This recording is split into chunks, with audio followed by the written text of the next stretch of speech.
उन्हें हम लोगों को करना है। जय गुरु माँ, आवाज आ रही है? हाँ माँ, बहुत सुंदर आवाज आ रही है। परम दयाल श्री श्री ठाकुर जी की लीला संगिनी रूप में अवतीर्ण हुई हमारी श्री श्री बौरमा अनगिनत भक्त परान नर नारी श्री श्री बौरमा को श्री श्री लक्ष्मी माता के रूप में पूजा करते हैं। श्री श्री बौरमा स्वयं ही अनेकों के पास में परिचय कराई है कि माँ क्या है। एक पावना जिले के गाड़ादेह ग्राम के श्री गणेश चंद्र पाल की कन्या हेमांगिनी देवी ठाकुर जी की दीक्षा ली हुई थी और विश्वास के साथ यजन याजन इष्टवृत्ति करती थी। वो अपने घर में लक्ष्मी माता की प्रतिमा स्थापित करके रोज पूजा अर्चना करती थी। पूजा के समय लक्ष्मी माता को पान एवं सुपारी निवेदन नित्य करती थी। एक दिन ऐसा हुआ कि लक्ष्मी माता के हाथ से पान सुपारी गिर गया जो वे निवेदन की थी। तो उनकी इच्छा हुई कि आज लक्ष्मी माता के हाथ से जो ये पान सुपारी गिर गया, तो ये पान सुपारी क्यों ना हम अपनी बौर माँ को दे आवे। तो वो माँ दौड़ती हुई गई और श्री श्री बौर माँ के हाथों में पान सुपारी देने का जो विचार आया, दौड़ती हुई जाकर के उनके हाथ में दे आई। उस समय बौरमा लेटी हुई थी।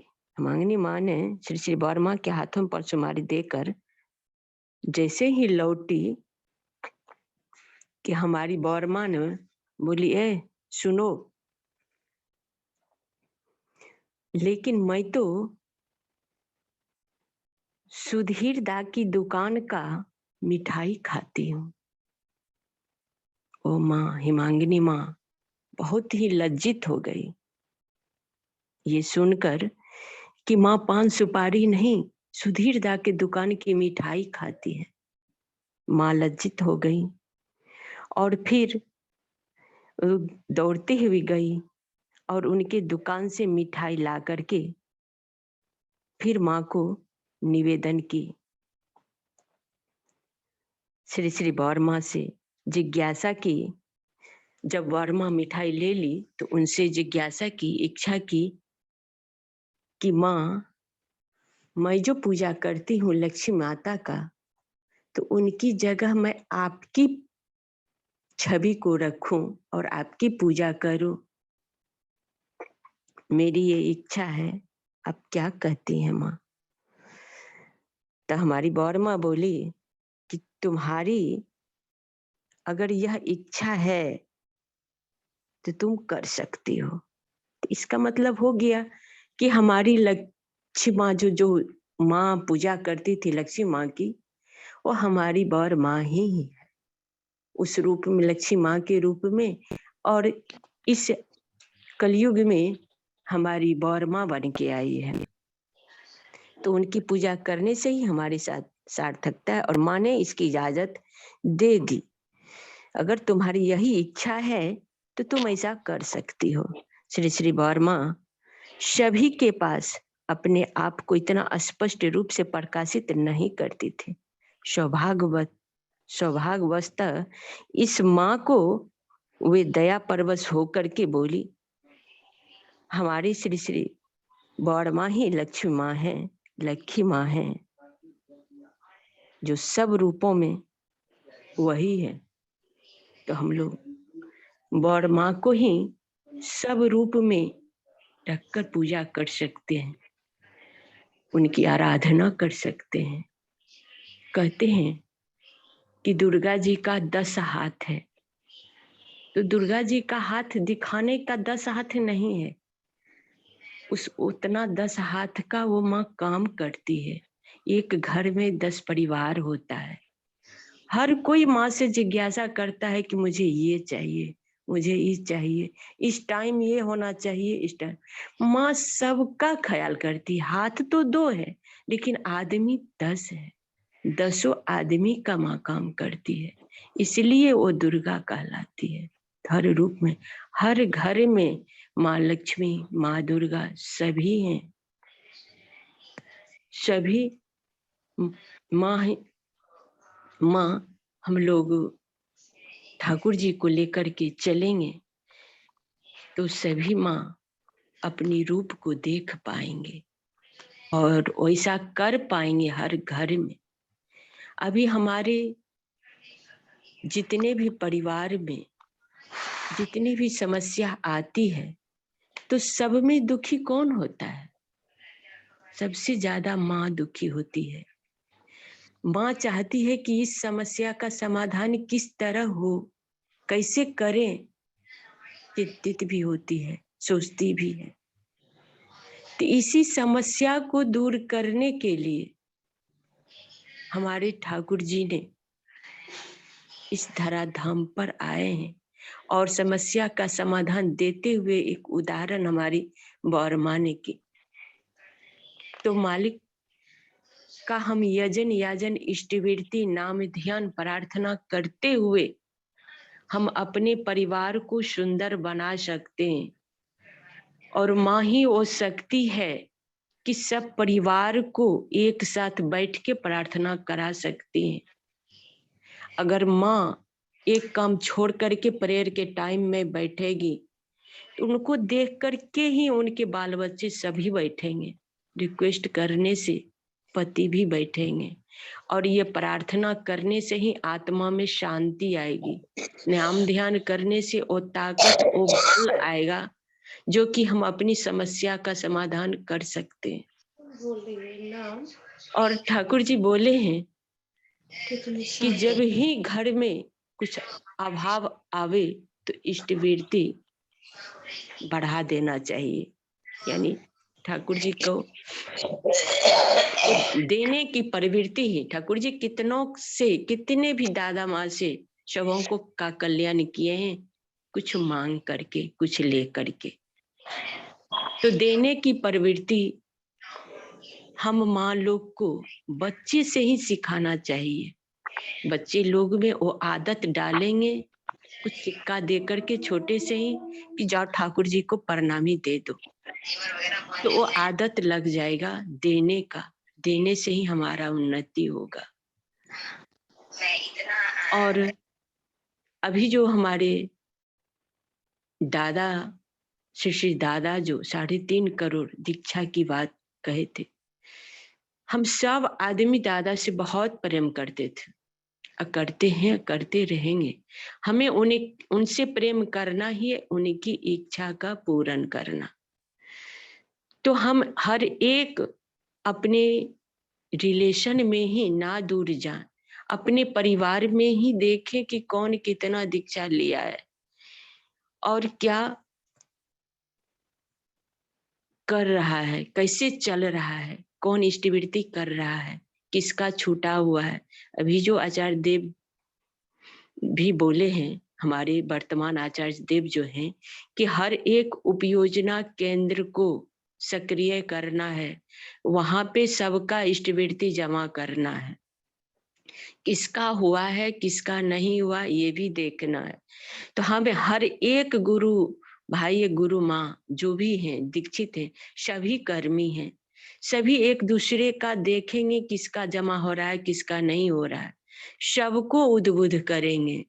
अभी घर घर नहीं जा करके मोबाइल से ही कॉल करके उनको उद्बुद्ध करना है, सभी का इष्टवृत्ति जमा करना है, सभी को दीक्षा के लिए प्रेरित करना है।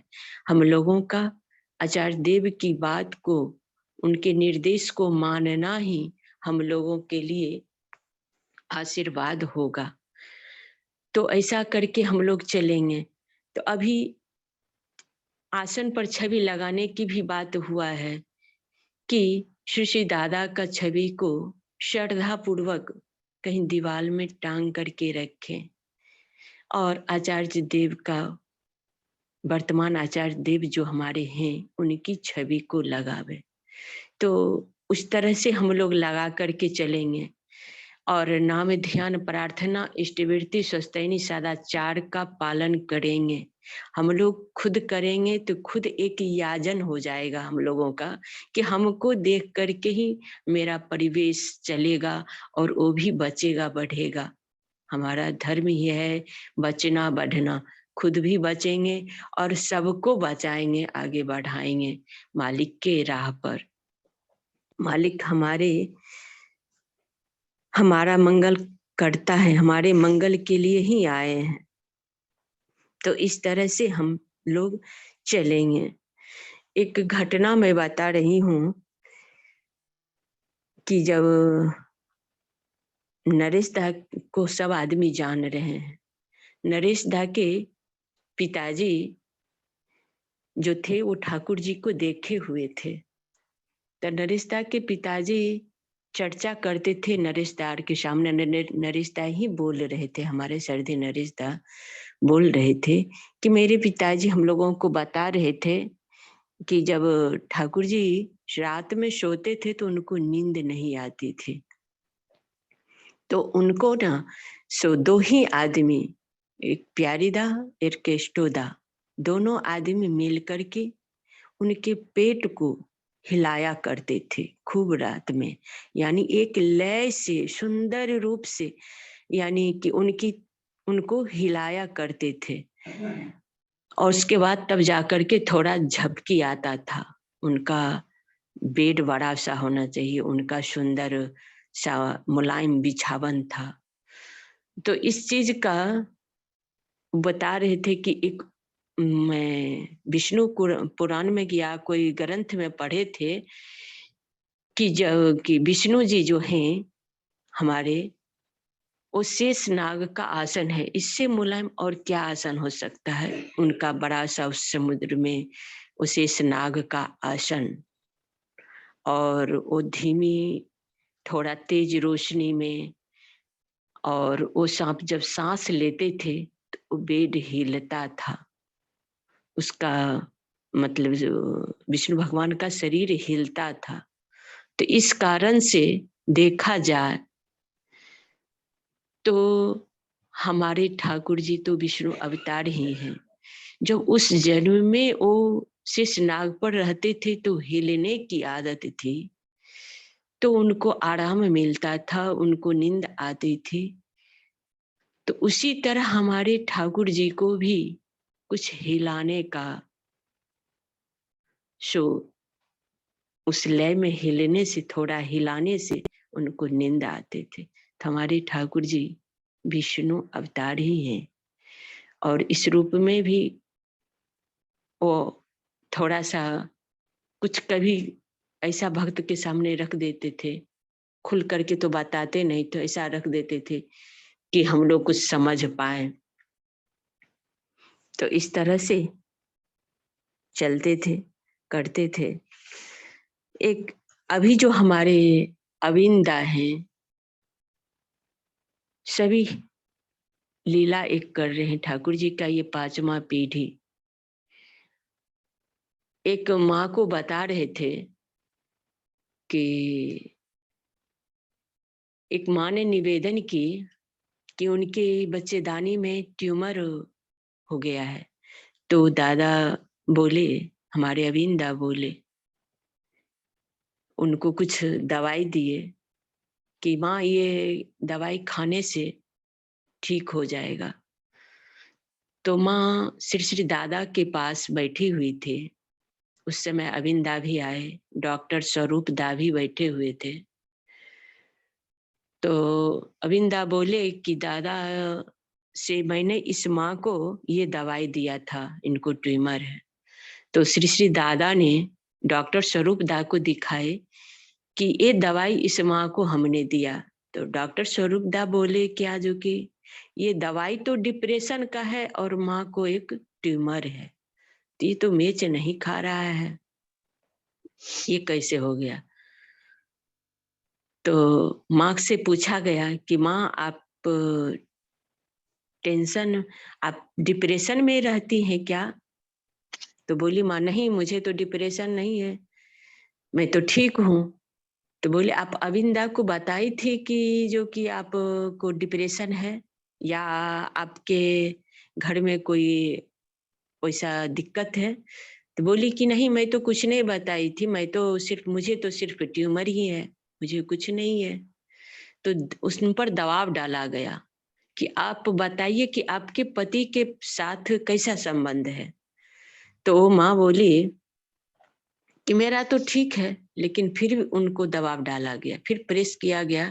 तब वो बोलती है कि मेरा पति के साथ कुछ बनता नहीं है, मैं थोड़ा-सा अनबन रहता है और मैं कुछ डिप्रेशन में हूँ। तो हमारे इसलिए तो दादा ने डिप्रेशन की दवाई दी और बोले कि जो कि इस दवाई खाने से ही उनका डिप्रेशन भी दूर होगा और उनका बच्चेदानी में जो ट्यूमर है, वो भी खत्म हो जाएगा। तो डॉक्टर साहब को आश्चर्य लगा, तो दादा बोले कि ये खाने से ही अच्छा होगा डॉक्टर साहब। तो हमारे ठाकुर जी ने ये आचार्य परंपरा जो दिए हैं, ये 5वां पीढ़ी जो हमारे सामने है, ये अंतर्यामी पुरुष हमारे मन की हर एक बात को वो जानते हैं। हमारे अंदर क्या चल रहा है वो हर एक चीज को जानते हैं। इसलिए वो किस चीज से कैसे दूर होगा उसका उपाय हम लोगों को देते हैं। तो हम लोगों का ये कर्तव्य है कि हम लोग उनका निर्देश मान करके ही चलें, नहीं तो हमारा जीवन सुंदर होगा। उनकी आज्ञा का पालन ही करेंगे। हमारे वर्तमान आचार्य देव बोले हैं कि ठाकुर जी इस बार जो आए हैं सबको देवता बनाने के लिए आए हैं। आप सब आदमी भी सारे समस्या का समाधान दे सकते हैं, जैसे मैं कर दे रहा हूं वैसे आप लोग भी दे सकते, लेकिन फर्क यही है कि हम सोलो आना यानी 100% ठाकुर जी की बात को मान के चलते हैं और आप लोग नहीं मानते हैं, उतना करके नहीं चलते हैं, इसलिए आप लोग मेरे साथ पास आते हैं। इसलिए आप लोग जितना करेंगे उतना ऐसा समय आएगा कि आप लोग खुद हर एक आदमी की समस्या का समाधान करेंगे।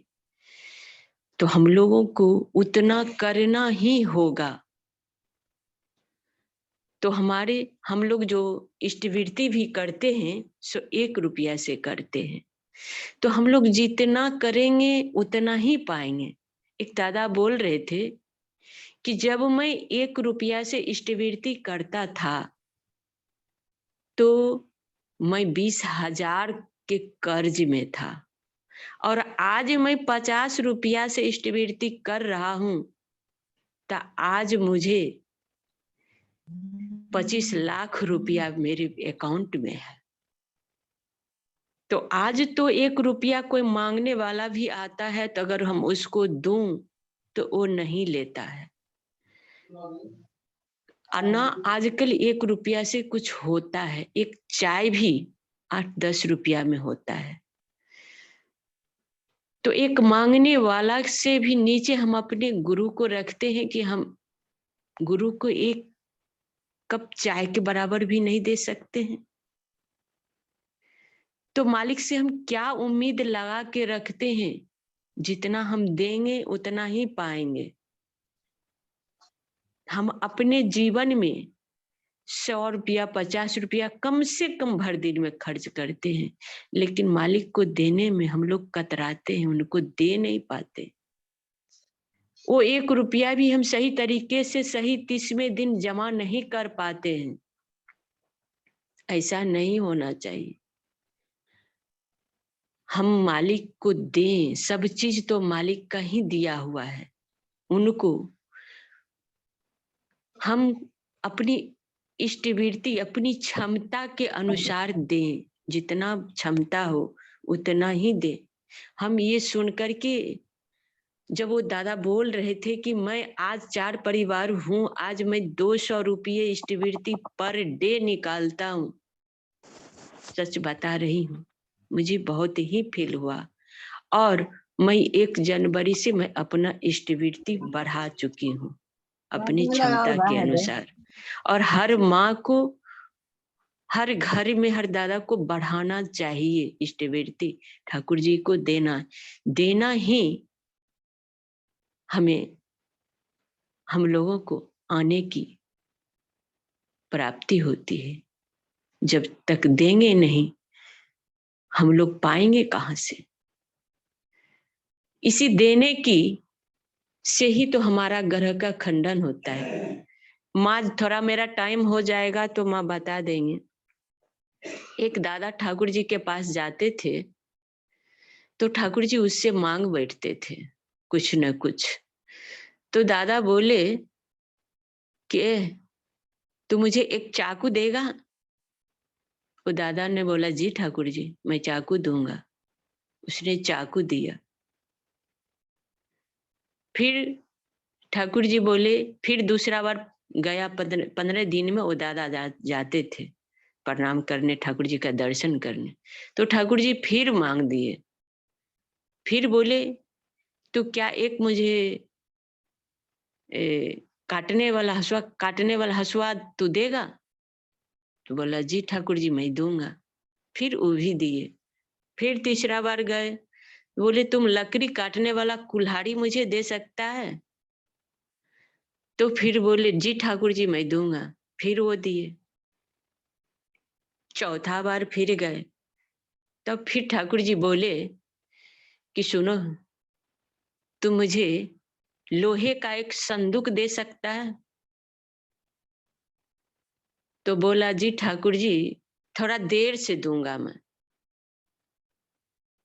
उसके बाद जैसे ही ठाकुर जी के पास वो हटे और मन में घर गए, तो मन ही मन सोचने लगे कि ठाकुर जी को मेरे प्रति लोभ आ गया है। जब मैं जाता हूँ तब ठाकुर जी मांगते ही हैं, अब मैं जाऊंगा ही नहीं ठाकुर जी के पास। तो वो नहीं जाने लगे। नहीं जाने के कारण कुछ दिन हो गया, नहीं गए, 6 महीना हो गया, नहीं गए। इस बीच क्या हुआ कि उनकी संतान, उनके बेटे का बहुत ही तबीयत खराब हो गया और तबीयत खराब होने के कारण उसकी मृत्यु हो गई। उसके बाद वो बहुत ही दुखी रहने लगा।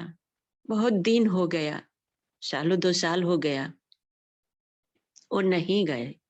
उसके बाद बहुत दिन बाद उसको याद आया कि हमसे ठाकुर जी एक संदूक मांगे थे, हम दिए नहीं। जाता हूँ, संदूक लेकर के खरीद करके ठाकुर जी को दे आता हूँ। उसके बाद वो संदूक खरीदे, ठाकुर जी के पास जा रहे थे। ठाकुर जी जान गए कि वो अब आ रहा है, लेकिन अब मुझे संदूक का क्या काम। उसने, ठाकुर जी ने गार्ड से कहे, जो गेट पर थे दादा, उनको कहे कि देखो वो आदमी आ रहा है संदूक लेकर के, उसे अंदर संदूक मत लाना। उसे कहना अब इसे ठाकुर जी की कोई जरूरत नहीं है, वो क्या, मुझे नहीं चाहिए। जब वो आया संदूक लेकर, तो गेट पर ही रोक दिए। बोले कि नहीं दादा, ये अंदर अब नहीं जाएगा ये संदूक। तो क्यों नहीं, ठाकुर जी मांगे थे। बोले ठाकुर जी की अब इसकी कोई जरूरत नहीं है, अब ठाकुर जी को नहीं चाहिए। ओ दादा खूब जिद करने लगे, नहीं जाना है। बोले आप एक बार ठाकुर जी से पूछ करके आए तो आइए कि लेना है। बोले ठाकुर जी बता दिए हैं कि वो नहीं लेंगे। तब वो रिक्वेस्ट करने के लिए करने लगे कि देखिए ठाकुर जी, अगर ये नहीं लेंगे, लेकिन मुझे तो दर्शन करने दीजिए उनका। तब जाकर के ठाकुर जी आदेश दिए कि उनको भेज दो। तब वो ठाकुर जी के पास गया, प्रणाम किया और खूब रोने लगा। बोले क्यों रोते हो? मैंने तुमसे संदूक मांगा था, तुमने वो मुझे दिया नहीं। आज तुम मुझे संदूक दिए रहते तो आज तेरे बेटा आज तेरे पास रहता। तू कुंडली लाया है, उस कुंडली को दिखा। बोला जी ठाकुर जी, मेरे पास कुंडली है मेरे बेटे का। कुंडली दिखाया गया, तो कुंडली में था कि अच्छे ब्राह्मण को एक लोहा, मतलब उसमें कितना तोला लोहा था कि जो एक संदूक के बराबर उतना लोहा हो जाता था। उस लोहे को दान करने से तुम्हारी जो मृत्यु का ग्रह था वो कट सकता था, और तुमने नहीं दिया। मेरे हाथ में अब कुछ नहीं है, मैं कुछ नहीं कर सकता। और वो बहुत रोने लगे और अपने को पश्चाताप करने लगे। तो कहने का तात्पर्य है कि ठाकुर जी को देने से ही हमारा ग्रह का खंडन होता है। तो हम लोग क्यों मुट्ठी बांध के रहें, क्यों ना हम दें। ठाकुर जी बोले हैं कि जो देने में कष्ट हो, दिक्कत हो, मतलब दिक्कत से दिया जाए कि घर में उतना चीज नहीं है मेरे पास, लेकिन फिर भी अपनी क्षमता से बढ़ करके ठाकुर जी को देना है, जिसमें कि हम मांग करके दें या दिक्कत से दें, वही देना देना है। वही देने में ही हमारा मंगल है। तो हम लोग खुल करके ठाकुर जी को दें, हर चीज में दें। चाहे मंदिर बन रहा हो, चाहे कहीं उत्सव हो रहा है, चाहे जो भी कार्य मालिक का हो रहा हो, कभी उसमें पीछे ना रहे। हम माँ लोग आगे बढ़े, माँ ही घर का कल्याण करती है। तो माँ हम थोड़ा एक सब्जी, जहाँ 3 सब्जी खा रहे हैं वहां एक सब्जी कम खाएं, और वो बचा कल्याण के लिए ठाकुर जी को दें। ऐसा भाव रहने से ही हमारे अंदर ठाकुर जी की प्रति प्रेम जगेगा, विश्वास जगेगा। हम लोग सही रूप से ठाकुर जी का नाम ध्यान कर पाएंगे। बिना दिए किसी से प्रेम नहीं होता है, चाहे वह मेरा बच्चा हो, मेरे परिवार का लोग हो, चाहे कोई भी हो। ठाकुर जी बोले हैं, अपने आस पड़ोस सभी का खोज खबर रखो। एक दादा बोल रहे थे कि तुम लाख कुछ भी बन जाओ, कुछ भी कर लो, कितना भी कमा लो, कुछ भी नहीं होगा जब तक तुम अपने पारिपार्श्विक का ध्यान नहीं रखते हो, उनकी खोज खबर नहीं लेते हो, कुछ नहीं होगा। खूब नाम ध्यान करो, इससे क्या होगा? कुछ नहीं होगा।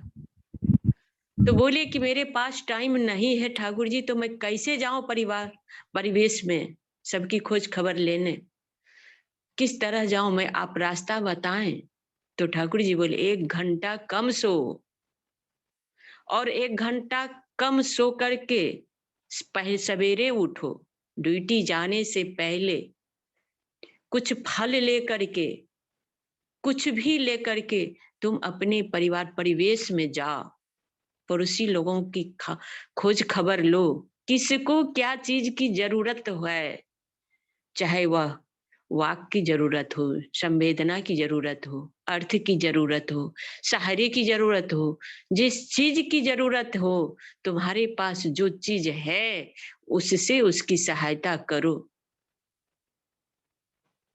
तभी तुम आगे बढ़ सकते हो, तभी तुम सबसे प्रेम कर सकते हो, तब तो तुम अपने 10 एवं देश का निर्वाह कर सकते हो। तुम जो एक उत्तरदायी हो, तुम अकेले 10 एवं देश का जो उत्तरदायी हो, कैसे करोगे?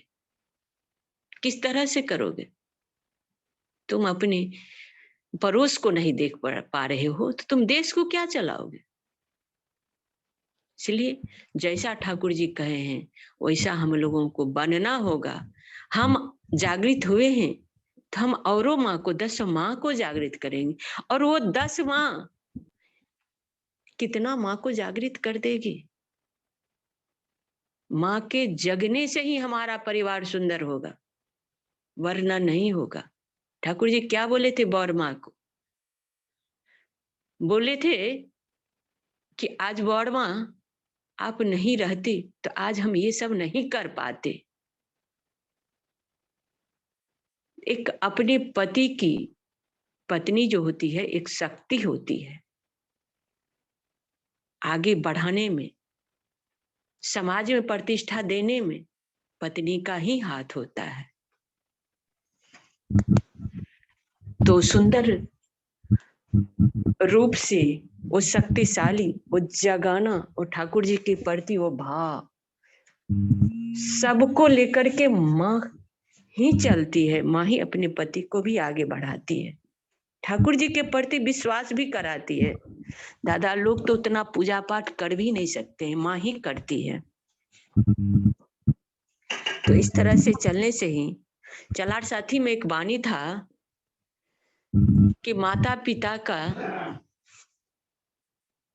सेवा भी करने के लिए बोले तो यानी जेंट्स लोगों के लिए बोले थे कि तुम अपने माता पिता का इतना ध्यान रखेगा, अपनी स्त्री से इतना सेवा कराएगा कि उसमें तिल भर त्रुटि ना रहे। तुम खुद नहीं कराना अपनी सेवा, लेकिन लक्ष्य रखो अपनी स्त्री से, अपने माता पिता जिससे तुम इस धराधाम पर आए हो, जिसने तुम्हें लाया है, जिसने तुम्हें पाल पोस कर इतना बड़ा किया, इस लायक बनाया है, उसकी सेवा में तिल भर त्रुटि नहीं रहना चाहिए। उसकी हर इच्छा का परिपूर्ण हो, तभी तुम उद्भासित हो सकते हो, तुम्हारा मंगल होगा, तुम सुखी आनंद में रह सकते हो। तो ये सेवा कौन करते हैं? हम ही माँ लोग करते हैं। सेवा हम माँ लोग करते हैं और प्रतिष्ठा हमारे पति का, हमारे ससुर का, हमारे बाल बच्चे का बनता है। तो इस तरह से हमारी बौर माँ ने कर्ता माँ का सेवा करके, ठीक है माँ, मैं खत्म कर रही हूँ, सेवा करके दिखाई है।